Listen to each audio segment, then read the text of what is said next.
Hello बच्चों, let's understand question firstly. देखिए question आपसे क्या बोलना चाहता है।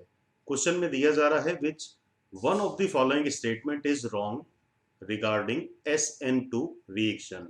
तो bimolecular nucleophilic substitution SN2 के रिगार्डिंग कौन सा स्टेटमेंट इन चारों में से गलत है। अब देखिए कि अगर हम सिंपली पहले SN2 के कैरेक्टरिस्टिक की बात करें तो SN2 रिएक्शन नॉर्मली उन हैलाइड्स में इजीली मिलता है जहां स्टेरिक क्राउडिंग कम हो। तो करेक्टरिस्टिकली 0 डिग्री या कितने डिग्री हैलाइड में इसको हम रिप्रेजेंट करेंगे 1 डिग्री में। SN2 रिएक्शन में किसी भी 0 और 1 डिग्री हैलाइड में रिएक्शन आपका सिंगल स्टेप में होगा। दैट मीन्स की अटैकिंग न्यूक्लियोफाइल ट्रांजिशन स्टेट के बिहाव पे सिंगल स्टेप में कन्वर्ट हो जाएगा न्यूक्लियोफिलिक सब्स्टिट्यूशन से।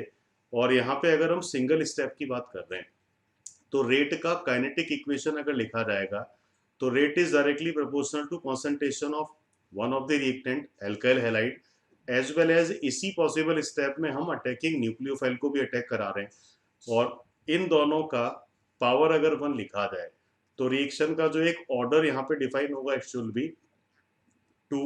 और इसी रिएक्शन में जो मॉलिक्यूलरिटी है मॉलिक्यूलरिटी भी 2 होगा। दैट्स वाई कि इस मैकेनिज्म को हम डिफाइन करते हैं SN2 by molecular nucleophilic substitution. तो अब देखते हैं कि इन चारों में से कौन सा स्टेटमेंट रॉन्ग है रिगार्डिंग SN2।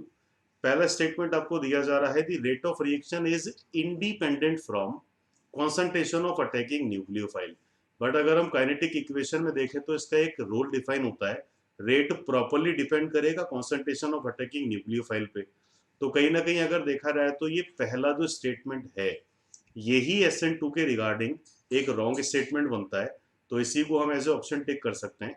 तो I hope you all understood this question. All the best.